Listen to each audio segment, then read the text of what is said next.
So, 8-year-old male child, resident of Latur, came with a chief complaint of swelling in the lower abdomen since 1 year. Okay. You want to know the size of the swelling, whether it is increasing in size or exact location.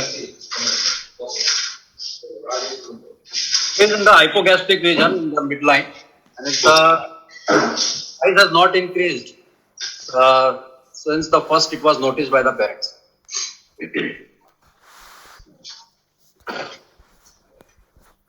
Is it associated with any pain or any difficulty in voiding? No pain and no lower urinary tract symptoms. So for since 1 year, what they have been doing for the swelling actually?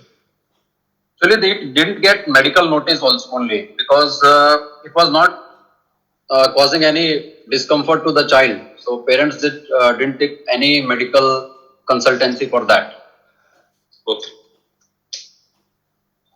Is there any change in the size of swelling with posture? No. After voiding, any relation to the voiding? No.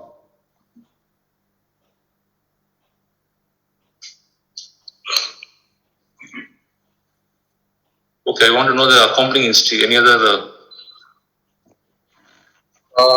You ask the history. They will tell you yes or no, is there or not.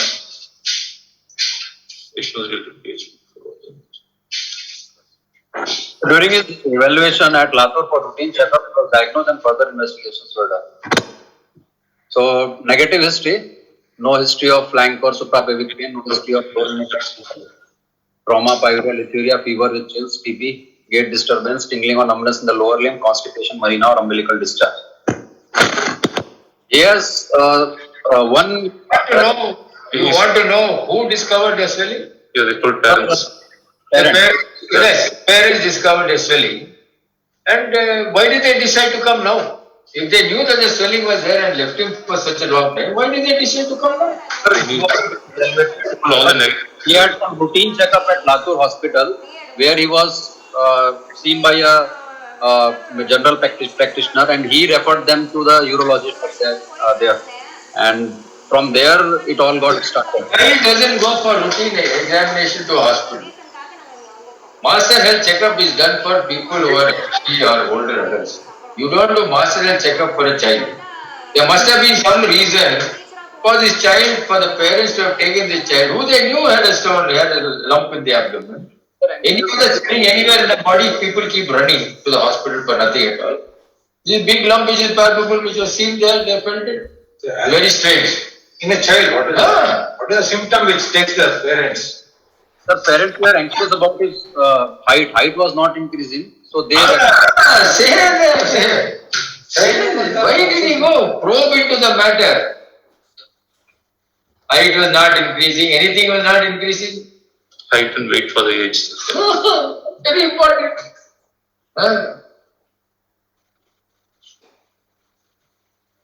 Height and weight is not increasing. Swelling is there in the lower. Now anything else you want? Other milestones, sir. Ask. What about his mental ability? Ask. Yeah, what about his other milestones? How is his developmental history is normal, birth history is normal. It is institutional full term normal vaginal delivery with normal antenatal and postnatal period. And developmental history is also normal. No any delay in achieving any developmental milestone. Any other history you want to ask? In terms of the 2 episodes of self-limiting gross hematuria without clots and tissue bits around 2 years ago. For that also they didn't took any medical consultancy. It was self-limiting. Sure, 1 unit TCV at 6 years of age. how can they say now? Master checkup. So there's enough story here. Enough story here.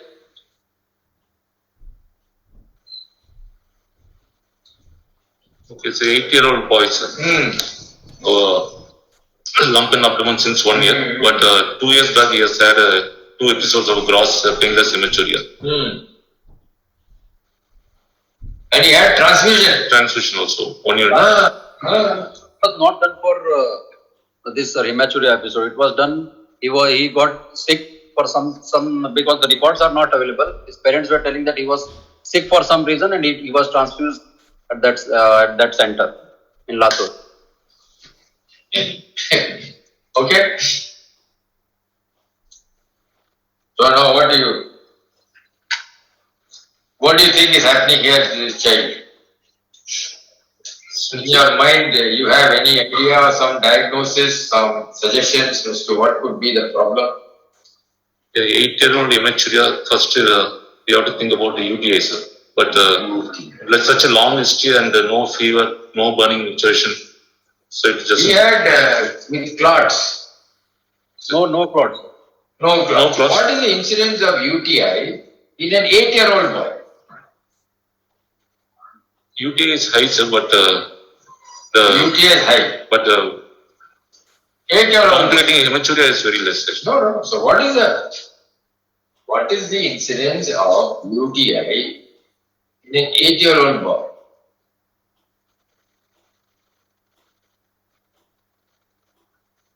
You have seen that famous chart of Calvin Kunin, the timelines which are drawn, age, incidence, male, female, at what age they peak, some incidence then comes down, then again goes up and then comes down.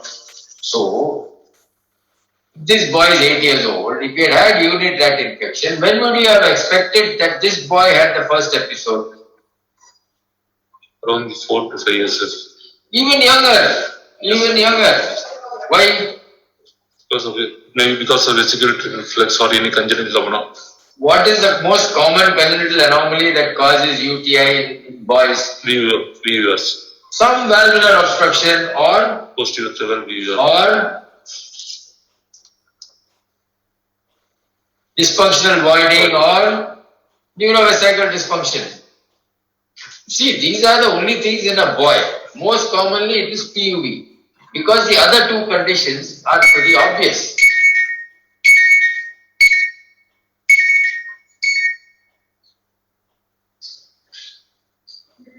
Okay, so you have to be sure as to what you are dealing with here.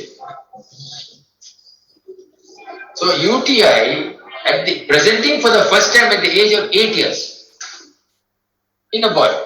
The rule of UTI is not in. No. I am asking you what will be your first suggestion. There is a lump here. This fellow has got hematuria. He has got no voiding lets. He is stunted in his growth. What is it? What are the possibilities? So you have to assess for Painless lump slowly growing. any congenital anomalies What? like childhood tumors actually. Childhood tumors. Like what? It may be renal or bladder organs. Renal or bladder origin. Maybe renal or bladder. Okay. Since it's If got it is renal origin, what is it? this age, Wilms tumor will be the commonest. Wilms tumor. Where is the location of this mass? The mass location is. No, vis-a-vis this case. Then you have to think of the bladder tumor also. Why can't you think of kidney tumor? Since both hematuria and the lower abdominal mass. No, I'm telling you. I'm agreeing that your diagnosis is right, Wilms tumor. How can it be?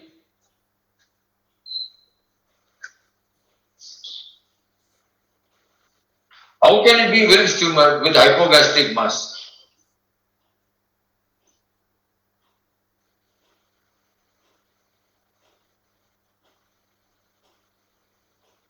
Can it be renal mass if it is hypogastric?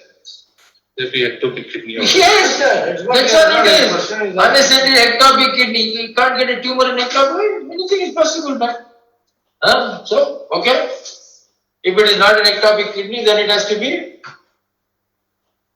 Because you said renal tumor, that's why I'm quizzing you on that. If you had not said renal tumor, I would not have quizzed you on that. So, what's the other possibility? Bladder tumors we have. Bladder tumor. What sort of bladder tumor? Both benign and Benign and what is more common? benign is the common. Benign is more common in this age group. Abdominal sarcoma is common. Is that On the one hand, you are saying benign is more common, then the other hand, you are saying rhabdomyosarcoma.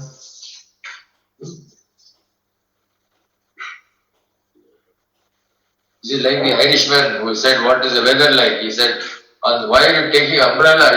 He said, on the one hand it is sunshine, the other hand it will be raining. Very good. So, but Paul, you have to think of the common things. The mass there. There are mass there. Midline mass. What is it? Rectopetal tumors. If it's not, it has to be something arising from in the pelvis area. It may be involving the bladder, it may be not involving the bladder, but because you got hematuria, it is doing something there. In what situation can you get hematuria with a mass like this, which is not involving the bladder? Explain to me how it is possible for a mass like this. A big mass must be big. If for palpability, if come out of the pelvis, it must be big enough. How can a mass like this in the pelvis give rise to hematuria, but without the bladder? Because they said no clots. If there were clots in the urine, it is likely that the tumor would have been infiltrating into the muscle, into the mucosa. We have seen all these tumors which come to us. They are present in macrohematuria, some with clots. This fellow no clots, but still had bleeding. How is it possible with a mass? What is the mechanism? Think, man. Think of it.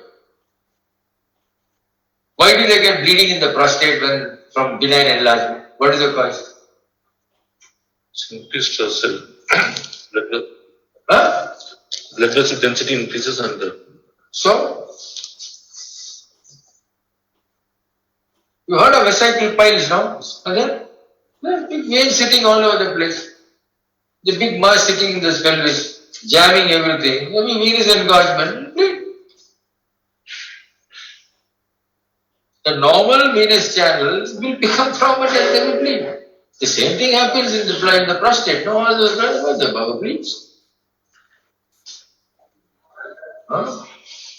So, I'm asking you to think how these things can happen. It's not so clear cut. Sometimes you have to have an explanation.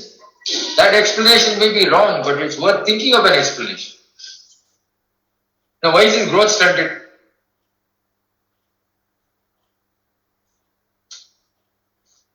all this. You see, the hematuria history here has caused a problem.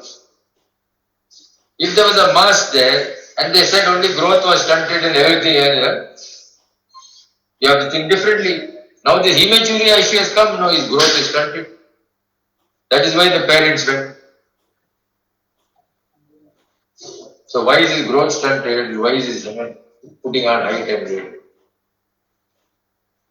All the childhood tumors will be also with delayed milestones and growth retardations. Anything else? Such a mass in the pelvis, can it cause some problem?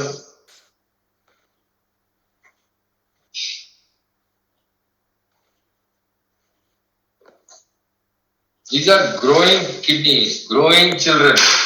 They need all things to be pakka. So if there is bilateral hydronephrosis, if there is renal impairment going on for some time, the child is 8 years old, the parents didn't bother, they knew about this thing going on.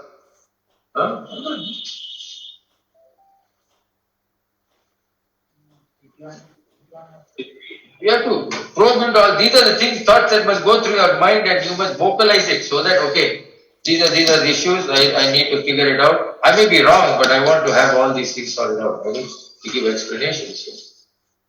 Okay, proceed.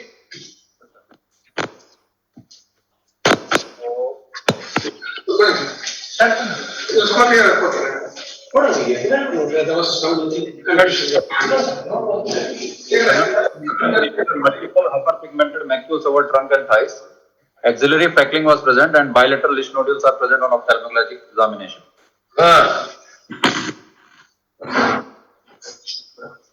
And systemic examination, approximately 10 by 4 centimeter size, single globular swelling occupying hypogastric region with clearly defined edges with normal overlying skin with no scar dilated vein pulsation discharging sinus and does not move with respiration. On palpation, it was 10 by 5 centimeter size, single non-tender, firm globular mass in hypogastrium with smooth surface with well-defined margins with no pulsation and does not move with respiration. Right. Dull percussion over it. So what are these patches that we are talking about? Patches. It may be part of neurofibromatosis. So what is that patch? Cafe au lait. Cafe au lait. Ask them, these look like hyperpigmented patches. Specifically say if they look like as anywhere else. Huh? So we have to know Sjogren's patches, cafe au lait spots, all these things are there. You know, so once you have those things, then it becomes even more apparent as to what could be the possibility. They have also got some nodules on ophthalmic examination in the retina, leash nodules. So all these are giveaway. Part of syndrome.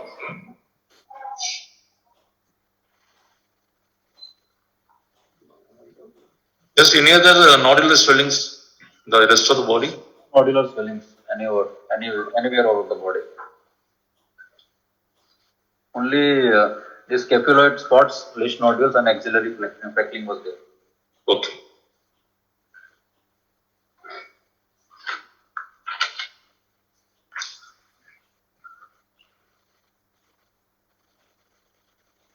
So now what we do? So considering the mass in the hypogastrium and all these features of neurofibromatosis, so we have to consider any chances of any paraganglioma or those type of tumors, actually ganglion tumors. Okay, all right, very good. So what do you do now?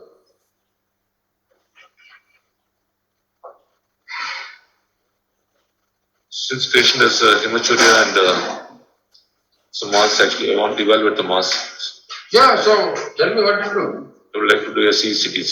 But what about anything before that? You don't want to know what is hemoglobin is, Yes. what is. After hemoglobin and So ask for it. Unless you, again, I tell you, you must vocalize. I would like to have this done before. Remember, the Mohan says that when you do a CT scan, make sure you ask for the creatinine or know the creatinine. We discussed this. is Isn't it? 0.8, the hemoglobin is 12.3. 12.3 maybe less for his age. Anyway, Okay. what else? Culture was normal. Serology normal.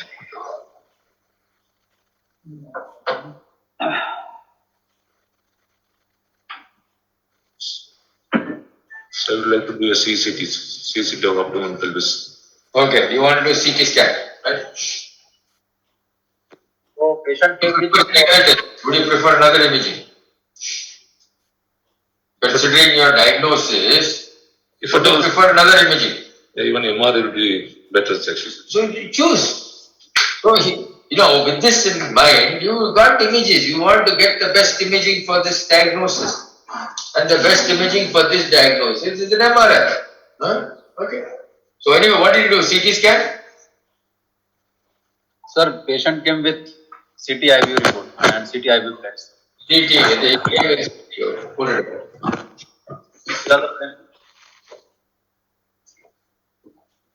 Where was it done? Latur. Latur, huh? Yes, sir.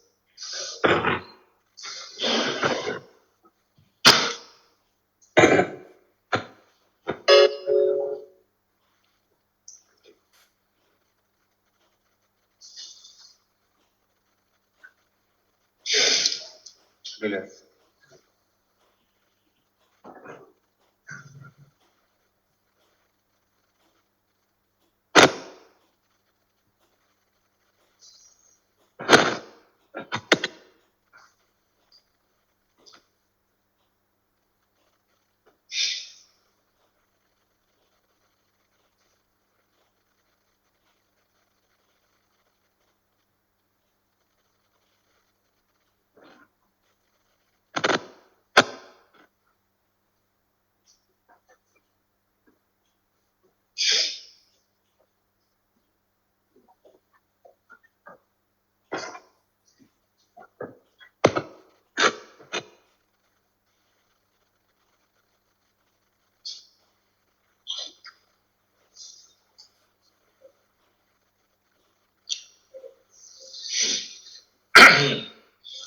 both kidneys are normal in size and shape, and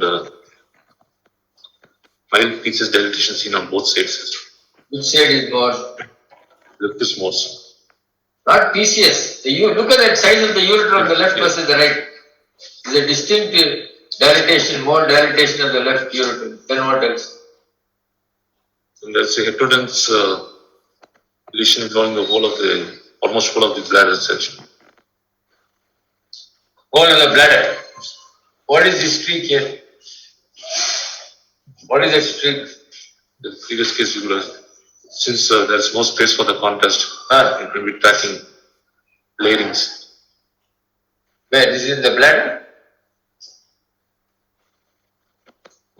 What is this structure? The white structure. What is this white structure?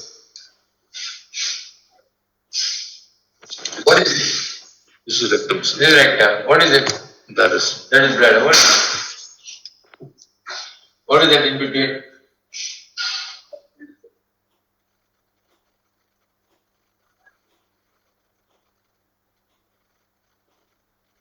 What is that mass, man? Part of the pelvis which doesn't take the. That is the mass. That is that mass which these fellows are pulling. You push the bladder out of the. See where it is? The bladder is under the skin there. Huh? So what should be there in that area normally? What structure is there between the bladder and the rectum? Should the fascia and fat melodies. Huh? Should the fascia. Prostate is not there. Huh? Prostate will come beneath this. No. Is it the prostate there? No. Anatomically, prostate is there, no, between the rectum and the bladder. So what's happened? See where it is. See some more pictures. See. Mass. See what is doing to the. Where are it doing? Huh? So going out of the bladder and. Is this mass extravesical or intravesical? Looks both sides. Looks both, intra and extravesical. You think it is the origin is from the bladder, or is it between the bladder and the rectum, whatever the other soft tissue content which is there, Between the bladder and the. or it is any other organ which is there in the pelvis below the in the bladder and behind the bladder that is producing this. That is behind the bladder because it's between the bladder and rectum.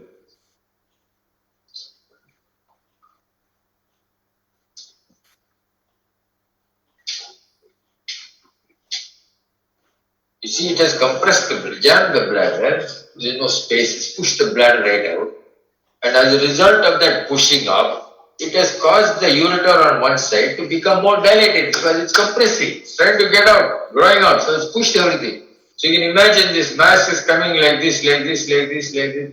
Ureter, put it to keep that. More on the left side, so attack the left ureter, go up, push the bladder right now, there's no space because the bladder reached the abdominal wall. Huh?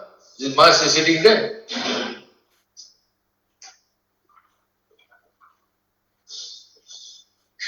Is this mass vascular or? You said heterodense, that's why I'm asking. It doesn't look like vascular, it's not taking any contest. There is hardly any between the plane and this contrast. It's the same density, homogeneous density with no enhancement. Huh? With no enhancement at all. What else is there in it?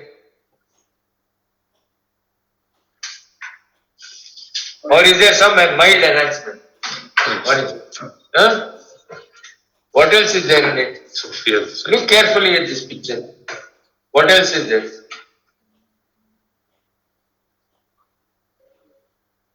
What are those black spots in it? we features of necrosis. Huh? Necrosis.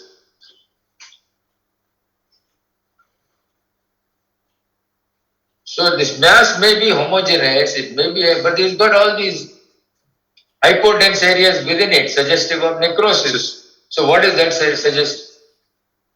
Necrosis within a mass. What is the meaning of necrosis in a mass?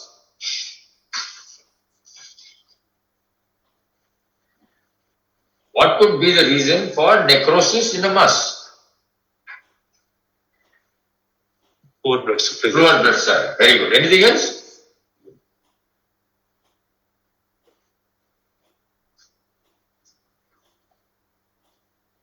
Instead of poor blood supply, what could be the other thing? All these staging systems in pathology has got only LVI and necrosis. Huh? What is it? When are you looking for LVI and necrosis in the lesion? Matters. Malignancy, man. Huh? So what is the difficulty? Is that if it's absolutely homogeneous, smooth and everything, okay. But there is. The mass may not be so vascular, but whatever it is, even we have to look back at what is the increase in density on the CT? Have they put the Hounsfield units? Okay. On that mass? No, huh?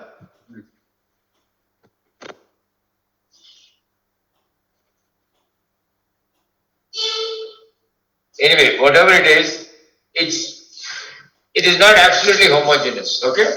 So if the presence of these hypodense areas in the mass would indicate that there is necrosis and possibly a signal towards it being a malignancy.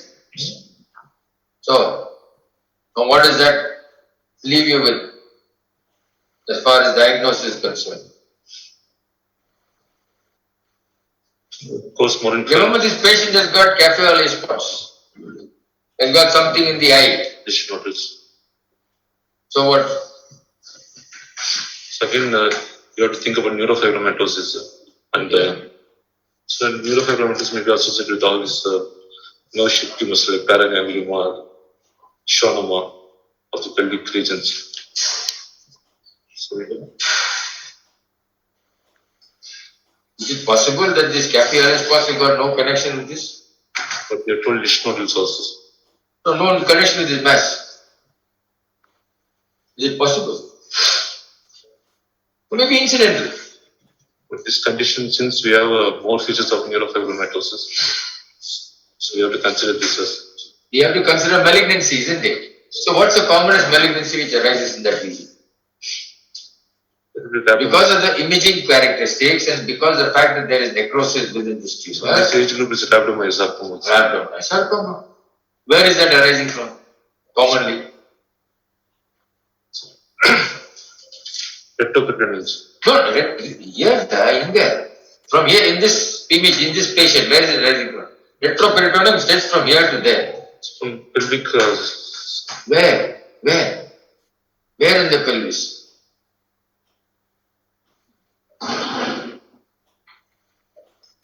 What are the commonest sites of rhabdomyosarcoma in an 8-year-old child? Rectoperitoneum and posterior mediastinomas. Let us go down to urology then. You are not leaving the retroperitoneum for some reason today. It is there in relation. Bladders. The bladder or prostate, man. So, male child. So, prostate is more common. In a female, it is sarcoma, Burschel's, bladder and vagina. We just look at incidence of these tumors, isn't it? So that's how it is.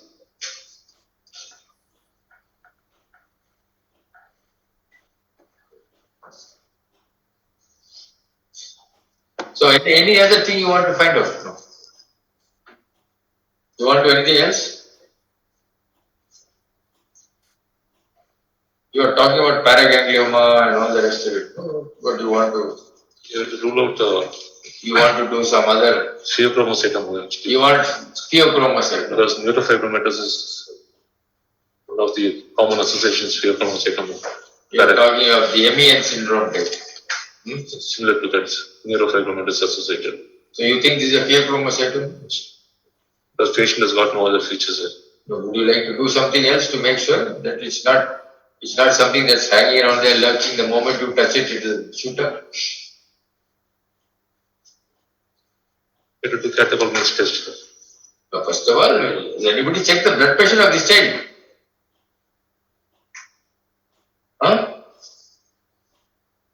You know, the commonest mistake people make is they think that children don't have hypertension and they don't have blood, they don't need to check blood pressure for children.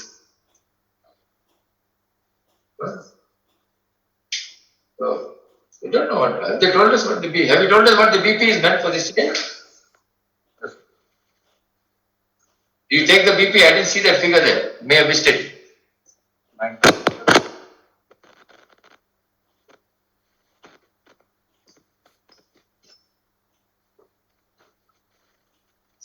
Leave that seat, leave that section, man. See that cross section where it is, how it is going. Huh? What other organ would you like to see in this CT scan? Apart from this.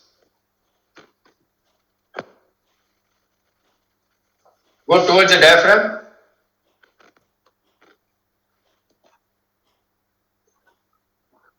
You want to look at the adrenal gland at least? Yes.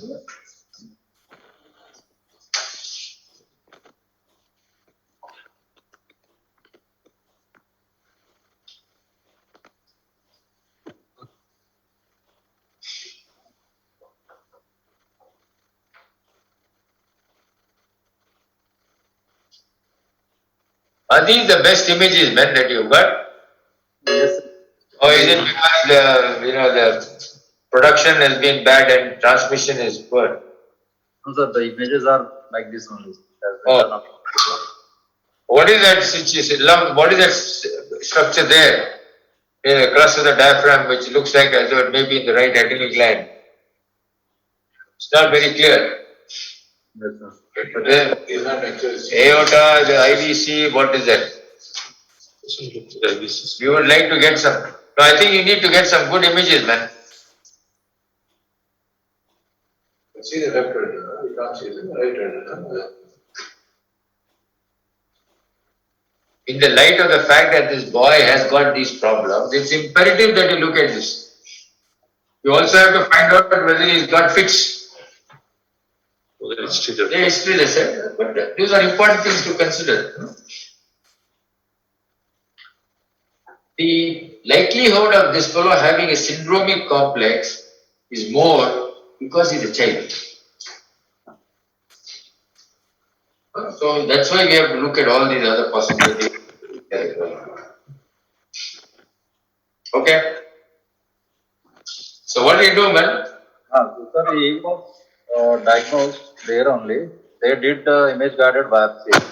Oh, Image guided biopsy showed feature suggestive of benign neuronal tumor with degree of either ganglioneuroma or schwannoma. And they have mentioned also that it has shown some muscularis propria of the bladder wall, but in the impression they have not mentioned whether it has originated from the bladder or not. In this is only the image guided biopsy. you want to repeat the biopsy or anything? Sir, we operated that. Yes. You don't need to repeat. This is clear enough from your imaging and what they have told us. You don't need to do any repeat biopsies. Yes. What can you do? Cystoscopy can. You have to see the extent You have of the to know blood. this boy had hematuria, no?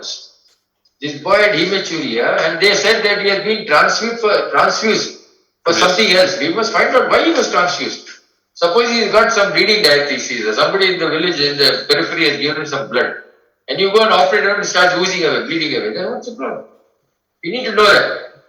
Although his hemoglobin is 12 grams, they said he was transfused not because he had hematuria, For some for other. some other reason. What that reason is, we must find out.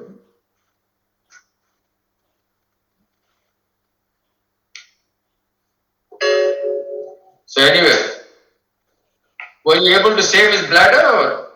Yes, sir. Oh, sorry?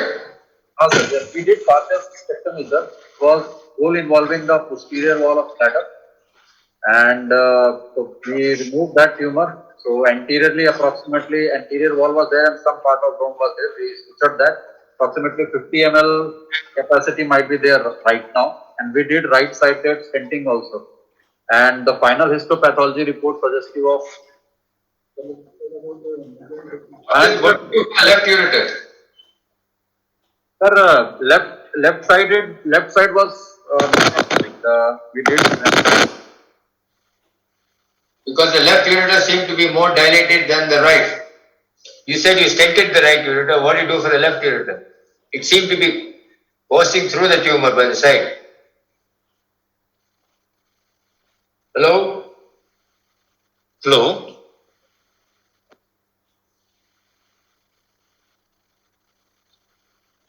Hello. Yeah, yeah, we could hear you. What do you do for the left side?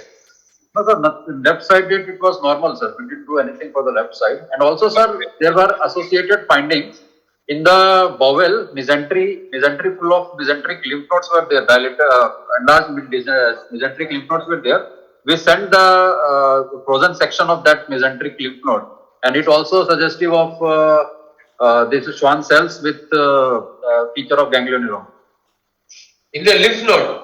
Yes, sir. In the lymph node also. Matlab, it was whether it was lymph node or not, we don't know. But in the mesentery of the small bowel, it was involving the whole of the mesentery of the small bowel.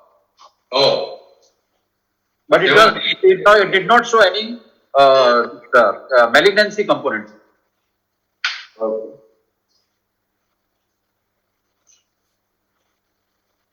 And sir, so we did this, sir. And right now, in the post-op period, we did SPC also. And in the post-op period, he has few episodes of fever.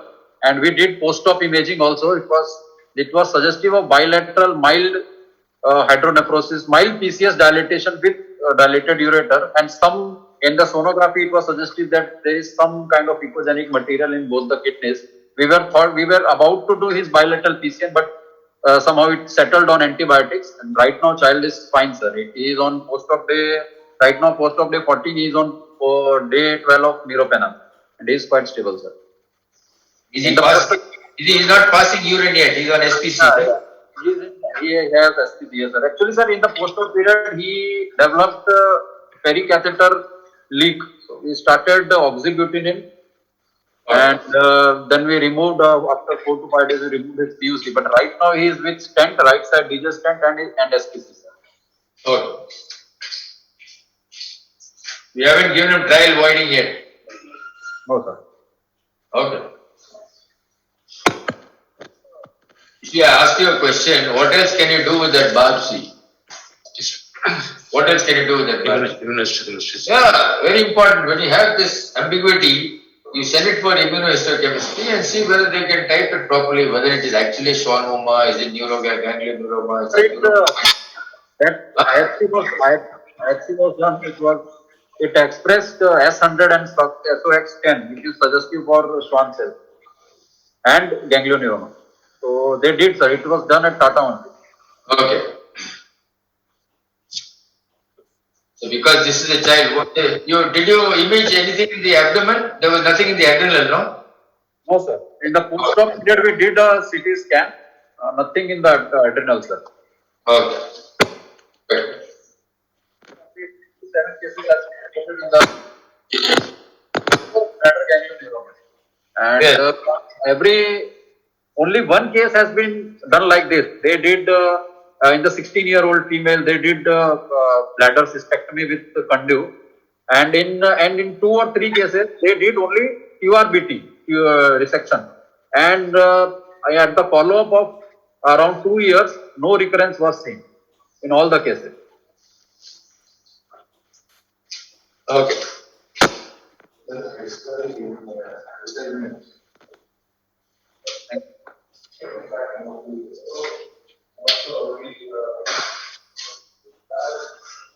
Right. Yes, sir. You'll have to keep a watch on this boy's voiding, that's all. See his bladder capacity, etc. Yes, sir. It was not involving the prostate, huh? No, sir. Right. Did you do cystoscopy before? No, sir. We did do. You didn't do cystoscopy? No, sir. Right. I would have done cystoscopy for this patient to have an idea why he's having hematuria and how much of the bladder is involved and is it possible. Actually, It was like grainy, this whitish gray and grainy appearance of mass lesion, which was involving the mucosa of the bladder also, in the posterior aspect and then the dome aspect. So this is neurofibromatosis arising from the bladder or schwannoma of the bladder. Schwannoma of the bladder. Because in the final Schwannoma, isn't it? Two diagnosis there is. If they have said this is finally what? Ganglion neuroma. Ganglion neuroma. Okay. Right.